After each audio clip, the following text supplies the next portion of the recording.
చేశారు ఇంకా ఈవిడ గారు మేము ఐదుగురం అంటే ఇక పేర్లు చెప్పను నేను ఇక ఈ ఐదుగురు ఎవరెవరో 1 2 3 4 5 వీళ్ళు ఐదుగురట వీళ్ళు 100 మంది అంట కాదమ్మా మౌనిక సుంకర గారు చాలా తప్పు మాట్లాడారు మీరే చెప్తారు భారతదేశంలో క్రైస్తవులు దళితులు మరియు ముస్లింలు వదిలేసి హిందువులలో కూడా సెక్యులర్ హిందువులే ఎక్కువ 100%లో మీరు ఉన్నది 1% 5% అని మతోన్మాద ఆలోచనలు వారని మీరే చెప్పుకున్నారు అయితే మీరు 5 కాదు సరే మీరు 5 వేసుకున్నా ఇక్కడ ఉన్నది మాత్రం 100 కాదండి ఇక్కడ ఉన్నది మొత్తం భారతదేశం అభ్యుదయవాదులు లౌకికవాదులు రాజ్యాంగవాదులు ప్రజాస్వామ్యవాదులు అంతా దీంట్లో ఉన్నారు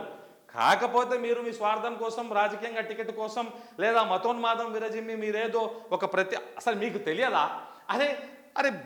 ముస్లింలు పరిపాలించినప్పుడు లేదు ముస్లిం దేశం అరే ఇద్దరు హిందువులు పరిపాలించినప్పుడు లేదు హిందూ దేశం అరే ఇప్పుడు ఎక్కడి నుంచి తీసుకొచ్చారు రాజ్యాంగంలో కొత్తగా కలిపారు అరే రాజ్యాంగంలో కలపకపోయినా హిందూ రాష్ట్ర హిందూ దేశం అనే పదం ఉన్నదా రాజ్యాంగంలో ఎక్కడైనా ఉన్నదా సరే దాన్ని తొలగించారా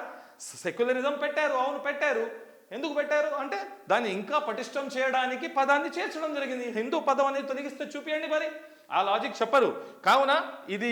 5 మంది 100 మంది కాదండి ఇది 5 మంది ఇది మొత్తం భారతదేశం